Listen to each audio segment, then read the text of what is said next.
অভিনেত্রী মেহজাবিন চৌধুরীর সামাজিক যোগাযোগ মাধ্যম ফেসবুক যেন ভ্রমণ বিলাসিতায় ভরপুর।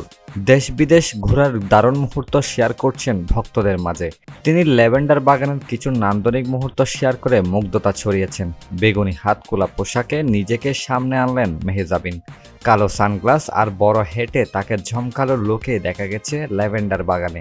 সেই মুহূর্ত অভিনেত্রী উৎসর্গ করেছেন সব মেয়েদের জন্য। তিনি ফেসবুকের ক্যাপশনে লিখেছেন, আমি এখানে স্থায়ীভাবে থেকে গেলেও অবাক হওয়ার কিছু নেই।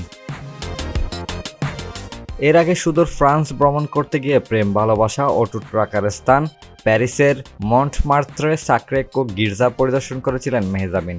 শুধু তাই নয়, নিজেদের ভালোবাসা চিরস্থায়ী করতে সেখানে স্বামীর ভালোবাসা তালাবদ্ধ করেন অভিনেত্রী। শনিবার একটি ফেসবুক রিলস প্রকাশ করেন মেহজাবিন।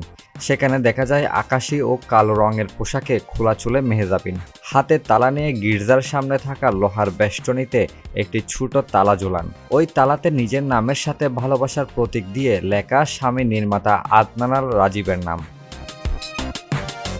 স্থানীয়রা বিশ্বাস করেন কোনো জুটি বা দম্পতি প্যারিসের লাভ লক লাগানোর রীতি অনুযায়ী নিজেদের নাম লেখা তালা বন্ধ করে এর চাবি সাইন নদীতে ফেলে দিলে তাদের ভালোবাসা অটুট ও স্থায়ী হয়।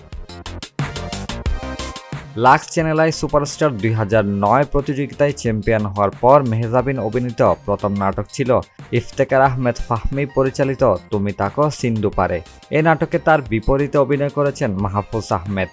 এরপর তিনি একে একে কাজ করেছেন মাঝে মাঝে তব দেখা পায়, কল সেন্টার, মেয়ে শুধু তোমার জন্য, আজও ভালোবাসি মনে মনে, হাসো আনলিমিটেড সহ বেশ কিছু নাটকে। 2013-তে শিকর শাহনিয়াত পরিচালিত নাটক অপেক্ষার ফটোগ্রাফি ছিল মেহজাবিনের বড় টার্নিং পয়েন্ট।